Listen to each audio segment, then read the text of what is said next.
Hey everybody, welcome back to Video Game. So, taking out a fun and interesting video for you guys this evening, because if you can't tell already, I am reviewing the remake of Silent Hill 2. And to say that I've loved this franchise and have played every single game and have basically evolved my own gaming taste alongside the series would be an understatement. But generally, I am not a new game reviewer. I only do it when there's some intriguing instance that makes me really want to talk about a new release, and Silent Hill 2 definitely has that. Because this game takes everything you know, love, and remember from the original, turns it on its head, then puts it back down on its feet, looking and feeling like the same game you know, love, and remember, but giving you a completely different experience within the same world. And that's why I definitely wanted to make this a new game review for the channel. And if you enjoy this, definitely let me know down below, because maybe I'll start reviewing some more mainstream games. Well, when this game was first previewed, everyone was nervous because Bloober team definitely has a spotty track record. I did a video years ago on Layers of Fear and said it was one of my favorite new modern horror games, and honestly, Silent Hill 2 falls into that category. It is a spectacular reimagining of an incredible franchise. And for every single thing it does to adhere to that traditional Silent Hill formula, it also pivots away just enough so that if you've played this game more than once, you will discover something new and interesting. And if you've never played it before, it would probably be considered the quintessential version of the game. And I've always loved Silent Hill as a franchise, and Silent Hill 1 and 2 specifically, that is very close to getting an actual Twin Peaks video game.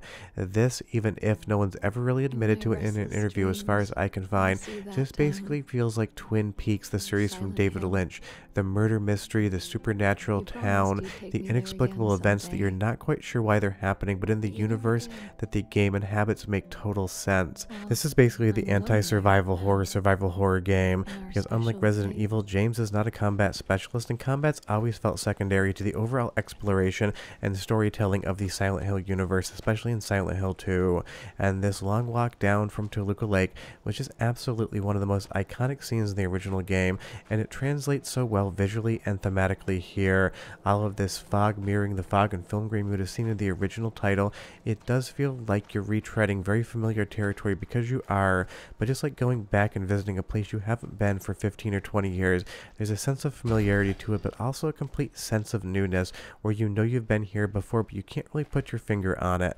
And that is Silent Hill as far as the story is concerned as well.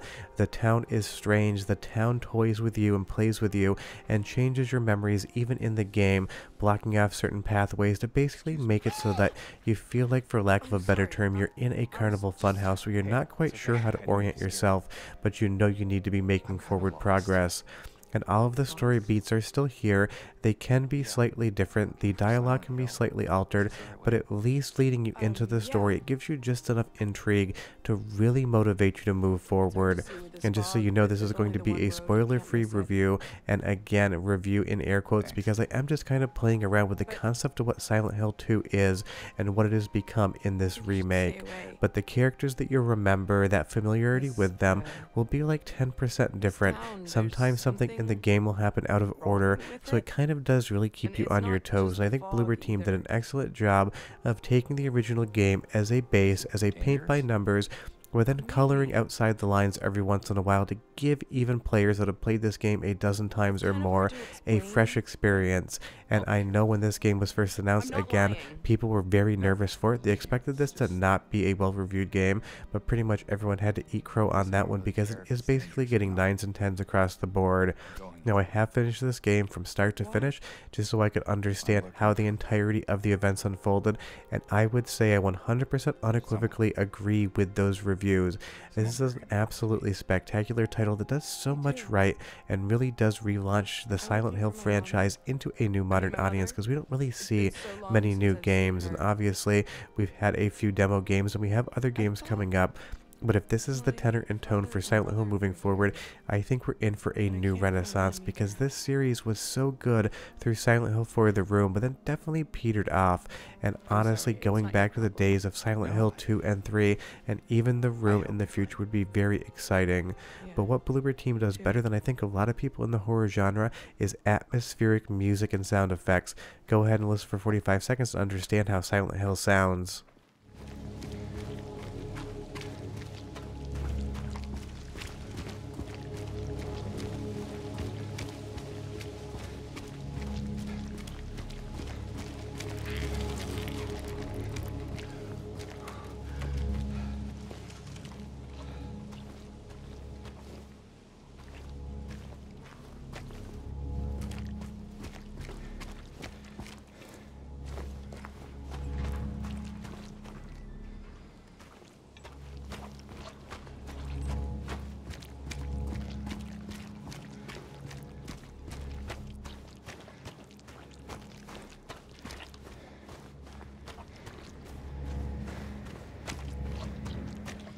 Hard to describe that as a soundtrack. It's more of a soundscape, and I love in the beginning of the game you get to this big red gate that almost feels like it's a literal gate to hell. The town is inviting you in, but you do need to find the key, and you do need to willingly accept Silent Hill as a destination you want to go to, because at this point in time in the story it seems like James could just turn around, get back in his car, and leave Silent Hill in its entirety.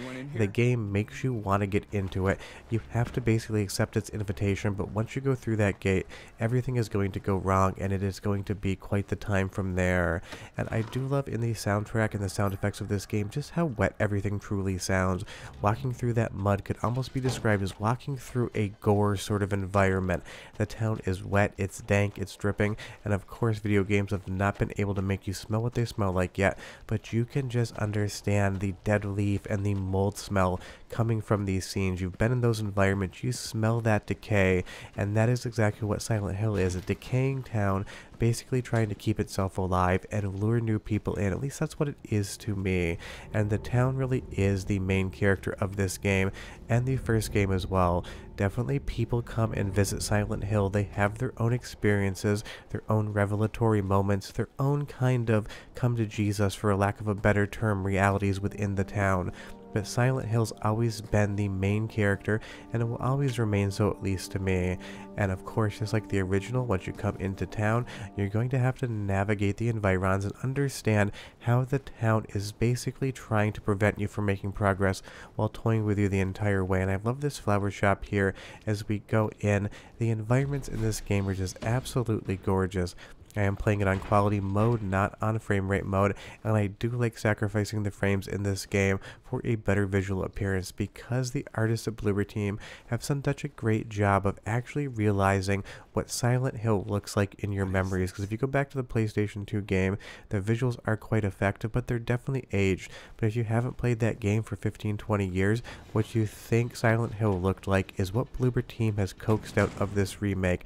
They've basically taken your memories and everyone's memories of the game and enhance them to the point where they actually meet your expectations. Even this draped line wall here that you would see in the original game just looks so much better here, and even though it is pure white and you can tell it's cloth, it almost feels like an organic structure, like those could be sheets of flesh just hanging from the areas of the town that you're not yet allowed to go into. And that is just such an effective visual in this game. The colorways, all of the atmosphere just work. Now, of course, we need to talk about the fact that the camera has changed in this game, not just in cutscenes, but obviously outside of cutscenes. It is more of a third-person, over-the-shoulder combat game, something like Resident Evil 4, and I think that's actually a very effective thing to do here. Had they kept the camera angles and the overall combat original to the first game, I think it would have been a little bit more antiquated. And again, because combat takes such a small component of this overall game, I do think it just allows you to get through the combat and move on with the story, because even in this remake, the combat has never been the strongest point of this series, because it was never intended on being that. And you'll see here as we run around and find this many roadblocks, even when you first get into Silent Hill in the remake, the town is just toying with you, closing off so many different avenues of travel. You need to just kind of bump around and find the direction you need to go, which makes perfect sense as a narrative structure and conceit, because James isn't exactly sure why he's here. He is looking for his wife. He received a message, but honestly he can't remember anything, and that is a really good way to make the gameplay fit the narrative. I even like all of the small touches, like that cup of coffee and that half-smoked pack of cigarettes there. You know, at some point in time, people did inhabit Silent Hill and may still be inhabiting some version of the town, but it's dead, it's decaying, it's befuddled. It's basically James's memories come to life, at least to me, and this has gigantic Pacific Northwest vibes to it. I've definitely driven through towns like this when I used to work in skiing, and they basically felt like they were just clinging on to life. They were so close to a ghost town, but they basically had just enough people or industry there to feel like it was just a town on the edge of ending up in the graveyard. And that's exactly what Silent Hill is. It is a dead town that still has a little bit of life left to it, that can still compel James to come here and still taunt him and mess with him the entirety of the game. The one thing I would say is maybe at the beginning there's a couple too many prompts as to how to navigate around. I wish there was an option to turn them off. I did a new playthrough for this with a new save file, just so I could kind of explain to you what the beginning of the game truly is. And again, for a review, I am just kind of focusing on the opening here. I can assure you that all of my comments are directly related to the rest of the game. All of the different visuals, the game mechanics are fully sound all the way through. I love how saving even seems to pain James. You can see it in his eyes, and the first time you save, he's even going to notate that via voiceover, just how bad it truly feels. In some ways, this game has a little bit of a Last of Us vibe as well, but it is very minimal, and I love when we come through this dilapidated structure and get the radio, we really do get a sense of what Silent Hill sounds like. So go ahead and listen to this next scene, hear the combat, hear the squish, and I'll be back and we'll talk a little bit more about the story and why I love it. But enjoy.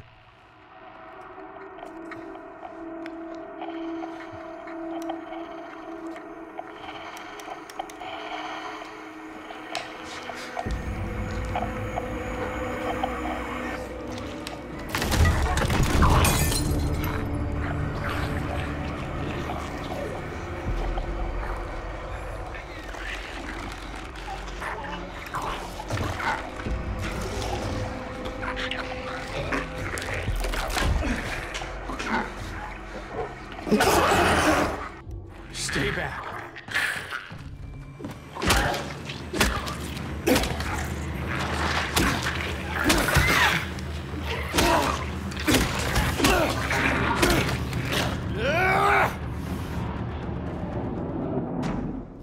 Is this what I saw in the fog? The musical cues there, the sound effects, all of that wet squishiness of the actual monsters within the game, and even James's rage come across so well. And that rage just isn't the combat in the game, it's the rage that he's basically going to be feeling as an inner turmoil as the events of the game actually do unfold. And this is why this is just such a strong remake. It hooks you in within the first half an hour and it does not let you go. It's almost like the town in of itself has inhabited your brain and is making you stay there until you finally find the exit, which is beating the game. And if you've never played Silent Hill 2 before, I can't recommend this title enough. If you haven't played Silent Hill 2, this is going to be the best, most definitive version of the story with modern gameplay and modern graphics. And if you have played Silent Hill 2 before and you haven't checked the remake out yet and you enjoyed the original game, trust me, everything here is going to make you keep that same love alive and even expand your enjoyment of the franchise. And that is why, again, Bloober team has just hit an absolute home run here. And I had a good feeling that they could do this because, again, Layers of Fear showed so many good storytelling instincts, so many good visual instincts, and really had this kind of sense of place of a house that was alive and could taunt you the same way the town of Silent Hill is alive and can taunt you as well. And that is basically my quote-unquote review of Silent Hill 2. I understand this is not a traditional review. More people have been asking me to do reviews of modern games, but I figured I would try to do it under the context of what I understand the best. Storytelling, visuals, narrative, and just how well those all can tell a story without you actually finding out what's going on in the game until the developers and writers are ready for you to hear that. And of course, like any Silent Hill game, there's totally going to be puzzles. They're so much easier than the rest, but they are still going to be there, and they're going to be very interesting and unique. But Bloober team basically just set the bar as far as remakes are concerned for these games. Silent Hill 2 was absolutely incredible, and honestly, a remake could have done a lot of damage to the franchise that was not handled well, but here in Silent Hill 2, it's everything you love about the original game, modernized, made prettier, and the storytelling is even more effective. And that is all you really want out of a remake. You want to be able to play the game and revisit the same town twice. Silent Hill 2, the remake, is basically like going back to your favorite memory and being able to relive it one more time and finding out that the way you remember it is every bit as good as it was the first time around. There are a definite few visual glitches here and there. Some of the monsters will just fall through the ground, so every once in a while the immersion can be broken, but to me, this is like a 9.8 out of 10. It is a masterclass in how to remake a game, and hopefully this is the start of getting more Silent Hill remakes, because I'd love to see the same team take on the original Silent Hill, because obviously that game could definitely use a remake. But short of that, we are done. If you want more modern reviews, leave me a comment down below, but I will see you guys next time. It's time for me to go back into Silent Hill one more time. Bye-bye.